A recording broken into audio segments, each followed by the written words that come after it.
Nous sommes en train de parler de la foi pour être toujours vainqueur. Et nous voyons que Abraham a fait une chose étrange. Lorsque Dieu lui parle, Dieu lui donne des instructions. Dieu ne vient pas pour négocier avec lui, il donne des instructions. Mais Dieu associe aux instructions ce qui va permettre à Abraham de parfaire son degré d'obéissance. Alléluia. Je te fais noter 3 choses à ce stade.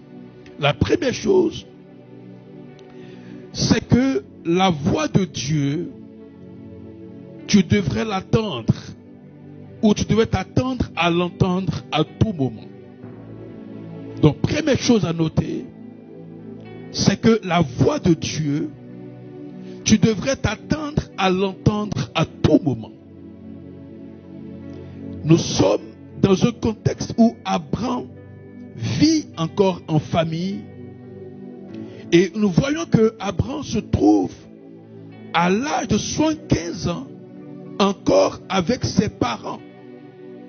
Mais quand Dieu vient pour lui donner une nouvelle, une importante nouvelle. Et Dieu lui dit, lève-toi et quitte ta maison, quitte ta parenté, quitte ta patrie. Frères et sœurs, la voix de Dieu que tu attends d'entendre est capable de se faire entendre même ce soir pour toi. Et je l'annonce que tu vas l'entendre ce soir au nom de Jésus.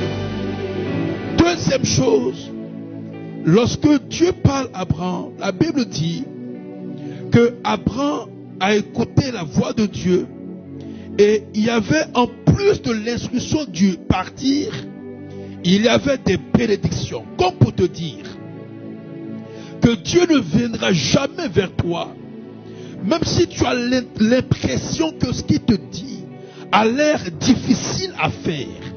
Mais si tu as la conviction que c'est Dieu qui t'a parlé, sache que derrière le message, qui peut avoir une apparence difficile, il y a toujours une source d'eau vive qui va couler pour toi et qui va rafraîchir ta vie entière.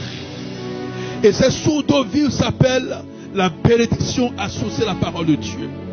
Alléluia.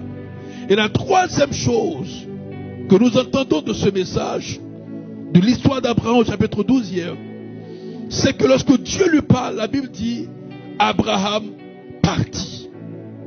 Il y a une forme d'obéissance. Il y a une forme de soumission à ceux-là en qui se trouve le niveau de foi que Dieu veut voir te manifester. Alléluia. Il y a une forme d'abandon. Il y a une forme de détachement. Il y a une forme de ceux qui sont en train d'être des vainqueurs. Il y a une forme de soumission totale à Dieu. Frères et sœurs, le commencement de la foi en Dieu, ça s'appelle le détachement, le brisement.